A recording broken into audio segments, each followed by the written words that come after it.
Bem-vindo ao Clube dos 545. Eu sou o pastor Mateus Maia e quero te ajudar no entendimento da palavra. Por isso, de segunda a sexta-feira, estamos aqui para poder estudar, meditar num capítulo da Bíblia. Um capítulo por dia, né, de um livro da Bíblia, para que possamos juntos entender e aplicar nas nossas vidas. Amém? Se você tem dúvidas, escreva se você está gostando, deixe seu comentário, deixe seus elogios, nós queremos te ouvir. Hoje nós vamos para o capítulo 8 de Êxodo, né? Esse livro tão impressionante, o livro que fala sobre realmente essa migração, esse movimento, a saída do povo do Egito. E o tema de hoje é Deus faz distinção para abençoar. Pastor Mateus, o que é isso? Deus não faz distinção de pessoas. Isso, ele não faz distinção de pessoas. Ele alcança a todos com a mesma graça. Ele ama todas as pessoas. Mas nós vamos ver que na hora de abençoar, Deus faz distinção. Olha o que diz o verso 23 de Êxodo 8. Diz assim: farei distinção entre o meu povo e o seu povo. Amanhã se dará este sinal.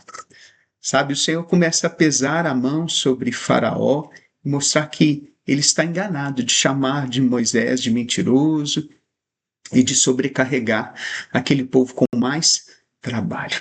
Sabe, das 3 pragas que até agora vêm sobre o Egito, pelo menos 2 delas simbolizam deuses que os egípcios tinham, que eles adoravam.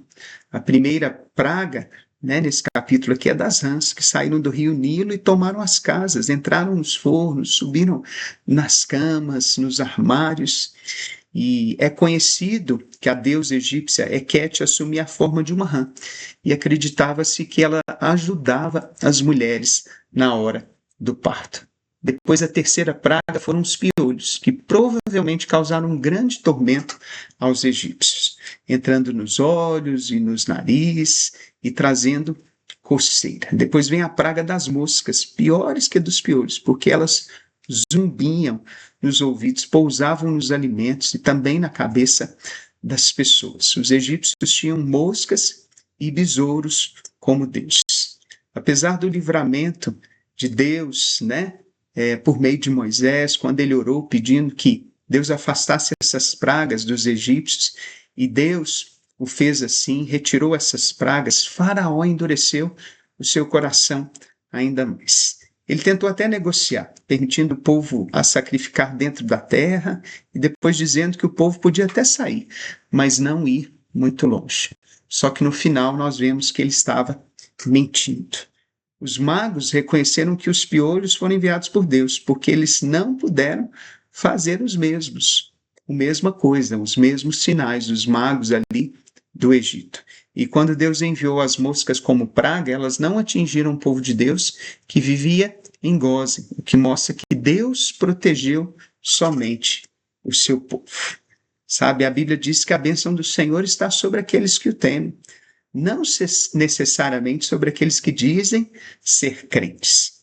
A verdadeira fé vem da obediência a Deus. Sabe, eu entendo que Deus não faz acepção de pessoas, mas faz acepção de atitudes.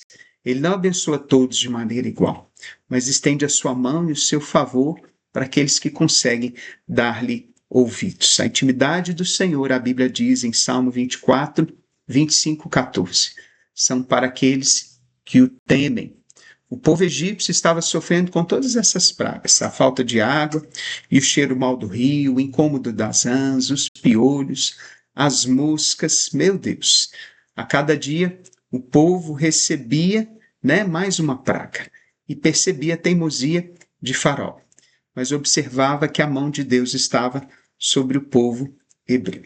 Sabe que o nosso temor a Deus alcance as pessoas e que através disso elas vejam o favor de Deus nas nossas vidas e desejem também se aproximar de Deus. Sabe, Faraó nunca se arrependeu, mesmo diante de todas essas pragas e até da morte do seu primogênito. Sabe, cada uma delas era uma resposta de Deus à dureza do seu coração. Ele apenas mostrou remorso e interesse próprio, porque a tristeza de Faraó não era uma tristeza segundo Deus, que leva ao arrependimento, mas uma tristeza segundo o mundo.